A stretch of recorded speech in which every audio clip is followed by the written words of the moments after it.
حدیث بہت مشہور ہے، آپ سنتے رہتے ہیں کہ پروردگار نے خود حضرت محمد مصطفیٰ صلی اللہ علیہ وآلہ اللہم صلی علی محمد، ہاں جی، خود رسول خدا ظاہر ہے، وہ رسول کے جو کوئی بات اپنی مرضی سے نہیں فرماتے. قرآن بھی یہی کہتا ہے کہ کوئی بھی چیزیں اپنی مرضی سے نہیں کہتے.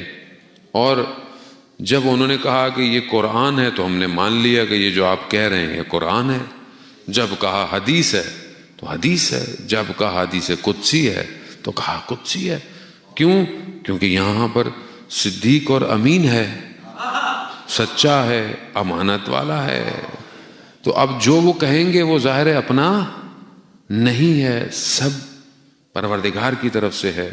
وہیں پر وہ فرما رہے ہیں کہ جس نے فاطمہ کو راضی کیا اس نے اللہ کو راضی کیا، اور جس سے فاطمہ غضبناک ہوئی اس سے اللہ غضبناک ہوا.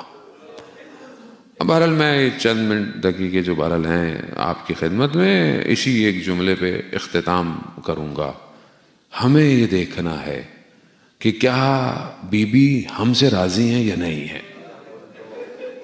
جب ہم یہ حدیث بیان کرتے ہیں تو ہمارے ذہن میں صرف تاریخ کا وہ ایک واقعہ آ جاتا ہے اور ہم گزر جاتے ہیں.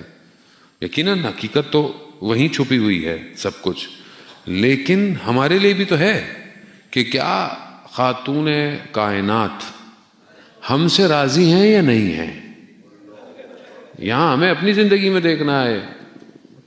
ہم اپنی زندگی میں، اپنے زندگی گزارنے میں، اپنی فیملی لائف میں، اپنی آفیشل لائف میں، اسٹوڈنٹ لائف میں، ان سب میں کیا بی بی کو راضی کر رہے ہیں یا نہیں کر رہے.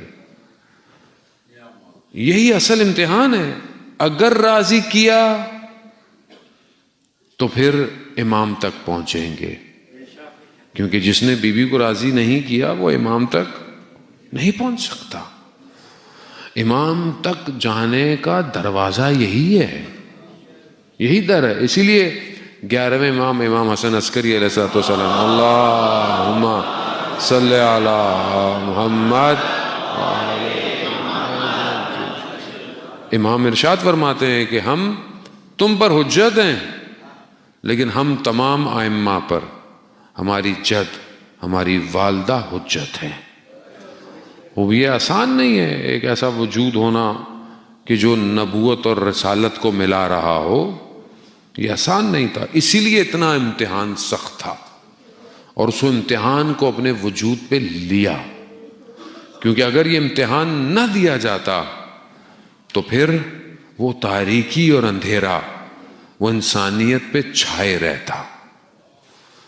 اور بی بی نے اپنے آپ کو جلا کر انسانیت کو بچایا ہے، بچایا ہے. خوب ظاہر ہے اب اس کے لیے ہمیں اپنا کردار ادا کرنا ہے کہ ہم اپنی زندگی میں بی بی کو راضی کر رہے ہیں یا نہیں کر رہے. اجزاء وطن بہرحال یہ کہ آیا ہم اپنی زندگی میں اس راستے کو اپنا رہے ہیں جو بی بی نے اپنایا تھا یا نہیں اپنایا. چاہے وہ راستہ گھر کے معاملات کا ہو، چاہے وہ راستہ خدا کی عبادت کا ہو، چاہے وہ راستہ معاشرے میں ارتباط کا ہو. ہم اپنی زندگی میں دیکھیں کہ ہم کیا کر رہے ہیں. ایک